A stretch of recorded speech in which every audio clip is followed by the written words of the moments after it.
कोई भी नशा भगवत प्राप्ति के मार्ग में चलने वाले उपासक को नहीं करना चाहिए। बैठा लो।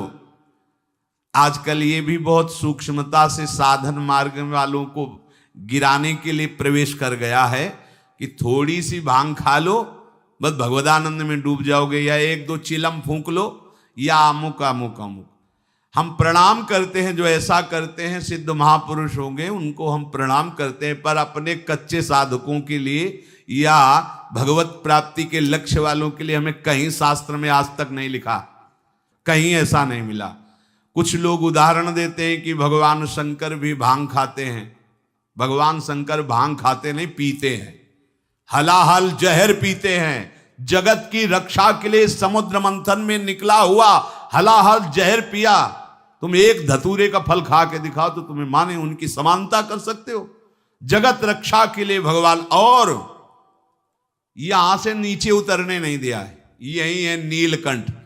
तुम एक घूंट पानी आरोक के दिखाओ, एक बूंद पानी चला जाए खोक खोक करते रहोगे।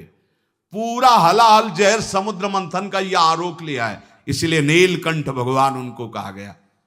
कहते भगवान शंकर गांजा पीते, कभी देखा चिलम उड़ाते हुए भगवान शिव को?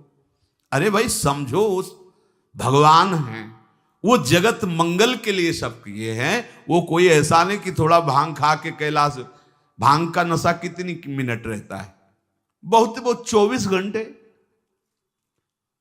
12 घंटे 24 घंटे। शंकर सहज स्वरूप समारा, लाग समाधि अखंड अपारा। 88,000 वर्ष तक की समाधि एक बार में, 88,000 वर्ष। 88 मिनट बैठ के बिना हिले दिखाओ हमें तुम। 88 मिनट बिना हिले डुले पद्मासन लगाओ और 88 मिनट बिना हिले डुले, शरीर कांप जाएगा। महापुरुषों के सत आचरण का तो अनुकरण नहीं करते, और उनकी जो महामहिम जगत रक्षा के लिए वृत्ति, उसको बोलते भगवान शंकर नशा करते। कोई भी तामस वस्तु, नशीली वस्तु अगर स्वीकार करेंगे तो शुद्ध भजन नहीं हो पाएगा। इसलिए जो कर रहे हैं वो सिद्ध है, हम प्रणाम करते हैं। हमारा निषेध करने का कोई बल ही नहीं है। शास्त्र कह रहा है तामस वस्तु नशीली कोई भी नशा नहीं होना चाहिए साधक के जीवन में। जूठन से रखो परहेज। गुरु की, आराध्य देव की जूठन के सिवा जीवन में किसी और की जूठन नहीं पानी चाहिए। सब सवै संत गुरुदेव हैं, व्यास या प्रतीत। भगवत प्रेमी महात्माओं की जूठन के लिए तो आदेश दिया है, जूठन ले पावे सदा। जो गृहस्थ में हैं, माता पिता वयो वृद्धों को भगवान का स्वरूप मानकर उनका आदर करे।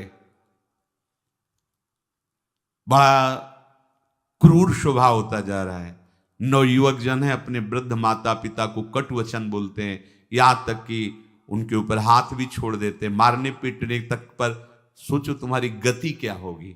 जो भगवत स्वरूप माता पिता, जिनकी चरण आराधना करने पर भगवान की प्राप्ति हो जाती। पुंडरीक जी ने अपने माता पिता की आराधना की तो भगवान विट्ठल उनको दर्शन देने बिना चाहे आ गए। ऐसे पूज्यवर जो हमारे गुरुजन हैं, माता पिता, यदि हम उनका अपमान करेंगे, उनको गाली देंगे, तो हम जरा मरण मोक्षाय मार्ग पर चल पाएंगे? कदापि नहीं। और सदगुरुदेव की अवहेलना, फिर तुम्हें परमार्थ की पगडंडी मिल जाएगी? कदापि नहीं। सुख पहुंचाओ सबको संतत, मन में रख श्रद्धा सम्मान। सब में भगवत भाव कर कर सुख देने की भावना। बुरे संग का, बुरे व्यसन का, कभी न रखो मन में मोह। काम लोभ को छोड़ करो, सब जीवों पर स्वाभाविक छो। जैसे कर्म किए जीवन भर, जैसे मन में रखे विचार। अंतकाल भाव मनुज का होगा उसके ही अनुसार। बहुत सुंदर बात कह रहे हैं पूज्य भाई जी महाराज। यदि तुम बुरा संग करोगे, बुरा नशा करोगे, बुरे भाव रखोगे, काम लोभ आदि में आसक्त होकर चेष्टा करोगे, भोग वासना करोगे, तो क्या होगा? बोले जैसा जीवन तुम व्यतीत करोगे फाइनल में तुम्हारे पास वैसा ही निर्णय आएगा। क्या? अंतिम समय वही कर्म छा जाएंगे, जो बुरे कर्म किए हैं वही छा जाएंगे। अगला, जैसे जरा सी वृत्ति मृग में लगी तो मृगाकार वृत्ति होने के कारण अगला जन्म मृग का हो गया। आपने तो कितनी जगह ममता की हुई है, कितनी जगह, क्या होगा अंतिम समय में? जरा मरण मोक्षाय के मार्ग में चलने वाले उपासक को बहुत सावधान रहना चाहिए। अंतकाल का भाव मनुज का होगा, उसके अनुसार जो जीवन में तुम कर रहे हो अंतिम में वही भाव तुम्हारे आएगा। यदि भजन कर रहे हो तो सदगति, और अगर बुरे आचरण संसार में फंसे हो तो दुर्गति। तदानुसार ही सदगति दुर्गति होगी उसे प्राप्त अनिवार्य। अतः रखो प्रतिपल ही मधुमय, भगवद स्मृति में हृदय उदार। अपने हृदय को निरंतर भगवद स्मृति में लगाए हुए ही कार्यरत रहो। अगर आप इसको भगवद स्मृति को छोड़ते हैं कि आगे हम कर लेंगे, तो आगे नहीं होने वाला। मृत्यु समय की अनुपम सेवा, मन से दूर करे संसार। हमें मृत्यु बनानी, मृत्यु को महोत्सव बनाना है, हमारा आखिरी समय होना चाहिए। तो बोले इसके लिए क्या करो? संसार का चिंतन छोड़ना होगा। संसार का चिंतन छोड़ोगे तो तुम्हारी मृत्यु महोत्सव हो जाएगी। और इस पर कोई सोच नहीं रहा। सारी सोच आज की है, आज की। वर्तमान को भोगों में कैसे हम डुबोएं। आज हमें अच्छा खाने को मिले, खूब हंसी मजाक करने को मिले, मन के अनुसार भोग भोगने को मिले, तो आज का दिन बढ़िया मंगल।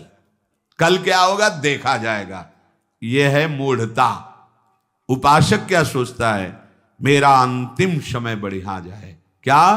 प्राणनाथ प्रीतम के चिंतन में, उनके ध्यान में, पावन चरण रज का स्पर्श करते हुए हमारा शरीर छूटे, हम प्रियालाल को प्राप्त हों।